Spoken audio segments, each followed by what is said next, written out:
Last night you lost your mind. Not slightly. Completely. You saw things that weren't there and never doubted them. You talked to someone who's been dead for years and it didn't strike you as odd. Rooms rearranged themselves while you stood in them. Time skipped, and you took all of it at face value. Do that with your eyes open and it's a medical emergency. Do it asleep and nobody even mentions it. You'll do it again tonight, about 2 hours a night, which over a lifetime adds up to roughly 6 years spent somewhere that doesn't exist. And you'll lose nearly all of it. Around 95% is gone before you're out of bed. 6 years. And we still argue about why. So ask the harder question. Why are dreams so weird? If your brain only wanted to tidy up the day, it could just replay it. Instead, you get your teeth falling out, a house you grew up in with a hallway that goes on too long, a building that's your school, and also a boat. That's the clue. The newest answer says the strangeness was never a mistake. It might be the entire point. Your brain isn't resting while this happens. During REM sleep, where the vivid dreams live, it lights up almost like you're awake. The visual centers switch on. The movement centers fire, even though your body is paralyzed so you don't get up and act it out. And your amygdala, the alarm system that makes fear, runs harder than when you're awake. One part goes quiet, though. The prefrontal cortex. That's the sensible one that plans and checks and asks questions. It's what would look at your dead grandmother standing in your kitchen and say, "Hold on a second." At night, it's off. So a dream is real pictures, real fear, real memory, and nobody awake to check any of it. That's why it feels true while you're in it. There's no one home to notice that it shouldn't. That explains how a dream gets strange. It doesn't come close to explaining why.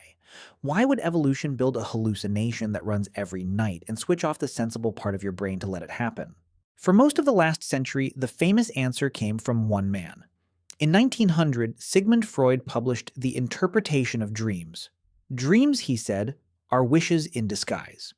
Your mind is full of things you can't admit you want, so at night they slip out wearing costumes. Read the symbols, find what's underneath. It gave us dream dictionaries and 100 years of couch sessions. It just didn't survive testing. There's no reliable code, no fixed list where a snake means one thing and a staircase means another. And even if there were, a secret wish doesn't need a hallway that goes on forever. That still doesn't explain why they're so strange. So if dreams aren't hidden wishes, what are they for? The obvious one first, and it's real. Sleep is when your brain files the day. In 2004, Matthew Walker and Robert Stickgold pulled the evidence together in the journal Neuron, and it's not close. Your memory depends on sleep. You can watch the day leak in too. Someone you talked to on Tuesday turns up in Tuesday night's dream. But filing doesn't need a story. It doesn't need you terrified, or in love, or flying over a city you've never seen. A filing cabinet doesn't hallucinate. So here's a bigger answer. In 2000, the Finnish scientist Antti Revonsuo argued in Behavioral and Brain Sciences that dreaming is a threat simulator. The logic is evolutionary. For most of human history, the world could kill you, and the cheapest way to get better at surviving danger is to practice somewhere it can't. So every night your brain runs you through the worst case. You know the scenes. Something is behind you, and your legs won't work. The step that isn't there, and you drop. The content fits. Fear is the most common feeling people report from dreams, and in studies of recurring dreams, about 2/3 contain a threat. Nobody dreams about doing their taxes. They dream about being hunted, and as our dangers moved from predators to other people, the simulator seems to have followed. Now it rehearses the modern nightmare, the exam you never studied for, your teeth crumbling while you talk, standing in a room, fully lit with no clothes on.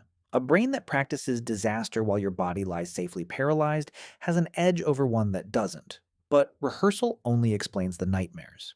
It doesn't explain why the thing chasing you does it through a supermarket that turns into your childhood bedroom using your father's voice. That still doesn't explain why they're so strange. There's something in the chemistry of REM sleep that might be the kindest thing your body does for you. In 2009, Matthew Walker and Else van der Helm at UC Berkeley published a paper in Psychological Bulletin called Overnight Therapy. During REM, one chemical drops to the lowest level it reaches all day. Noradrenaline, the one that carries stress. And at that exact moment, your emotional memory centers switch on and start replaying whatever hurt today. Your brain reopens the wound at the 1 hour when the stress chemistry is turned off and runs the memory again without the panic attached. Walker's team tested it. People looked at upsetting images, then looked again 12 hours later. The ones who slept in between felt less shaken, and their scans showed a calmer amygdala. It wasn't time that took the edge off. It was the sleep. Walker calls it sleep to remember, sleep to forget. You keep what the memory taught you. You lose what it did to you. It's why we tell people to sleep on it. That turns out to be real advice. You see it clearest when it breaks. In PTSD, this process seems to fail, and the memory keeps coming back with the feeling still welded to it, sharp as the first day. Then, in 2024, a team led by Jing Zhang in Sarah Mednick's lab at UC Irvine published something in scientific reports that sharpened it. The people whose emotional reactivity dropped were the ones who remembered dreaming.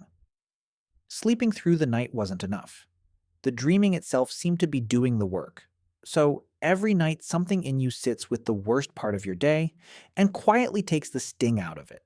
That's a lot. It's also not the whole answer because grief doesn't require a talking dog. That still doesn't explain why they're so strange. Every answer so far treats the weirdness as leftover noise from something useful. In 2021, a neuroscientist at Tufts University named Eric Howell published an idea in the journal Patterns that turns it around. What if the weirdness is the job? The idea came from artificial intelligence. When you train a neural network, you feed it examples. And every engineer knows what happens if you train it too long on too narrow a set of them. The network gets too good at that data. It stops learning the pattern and starts memorizing the answers. Show it something slightly new, and it falls apart.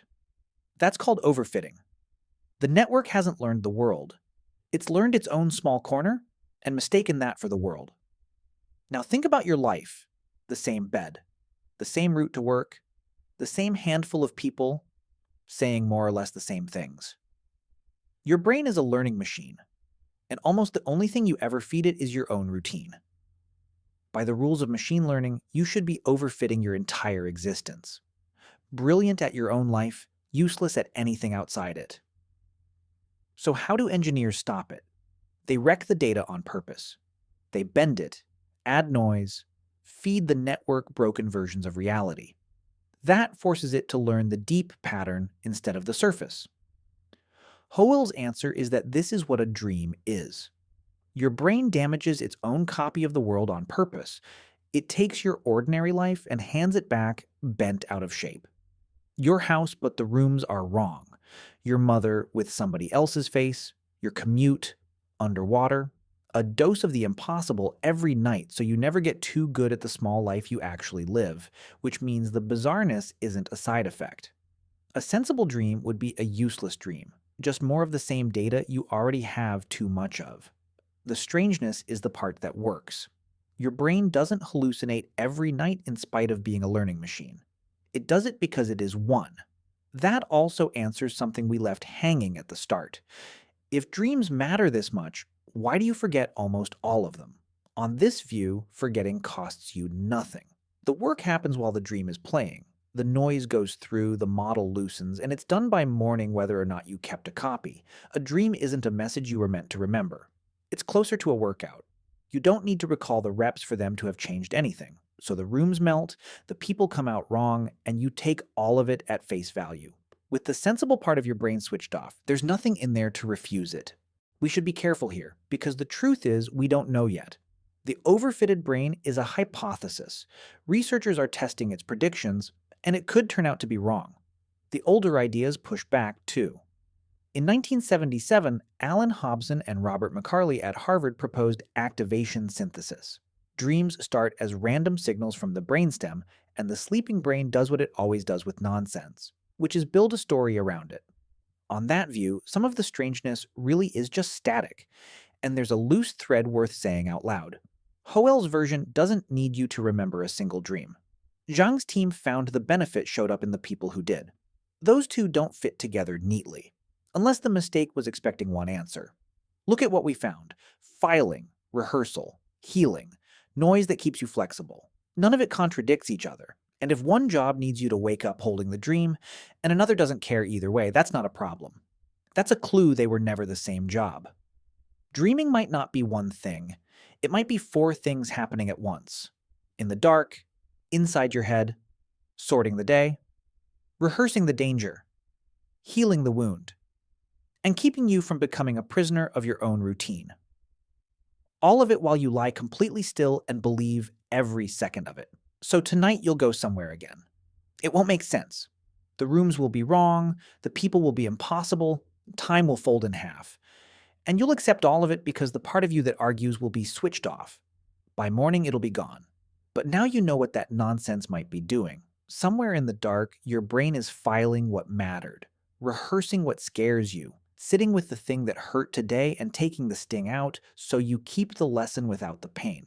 And underneath all of it, feeding you the impossible on purpose, melting your world and building it back wrong night after night so you never harden into one version of yourself. 6 years of your life doing that, healing you and keeping you free. And it does it by making no sense at all.